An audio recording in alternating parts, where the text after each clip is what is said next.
So let's see, we have a question here from Mohammed Hassan Nairan. It says that technology is limited in so many hard to reach areas. What do you do? What do you do when the technology is so limited? Jaipriya, do you want to start us, and then perhaps we can have the other panelists join in?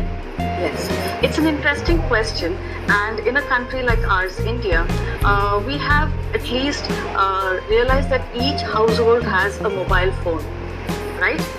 In the recent past, we've got to that level. So probably we could use the mobile phone, maybe the entire family shares one, but then we can plan sessions or learning episodes where we can reach out to every student in that family in small bits to help them out to continue with the learning process and not take a break from learning. So that is one option that I can see in my country, India. Yes, internet issues are there, but then we need to be very patient.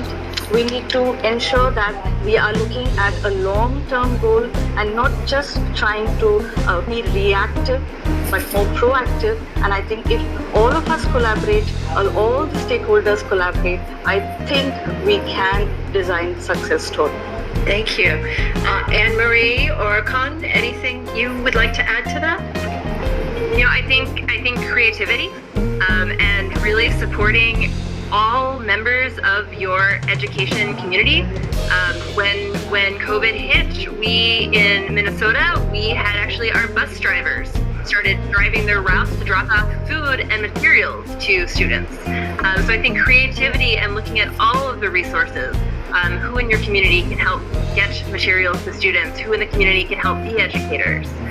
So I think really looking at this as we all know the importance of education for everyone in the community, and really pitching in together in times like this and using some creativity. I love that point because it's so important to remember that education is about the community, not just the responsibility of one or two people designated as well. Great. Con, anything you wanted to add to that?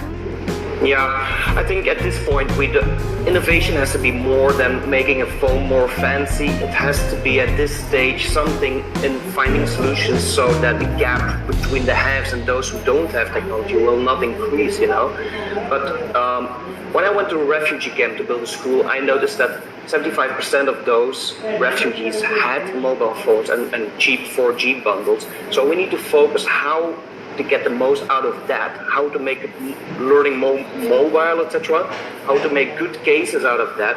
And while I was searching for technology, I found a Rachel device, which makes the internet offline accessible, which was a great thing. So people are creating good devices for those settings. So I think that will certainly improve the quality of education as well. Great.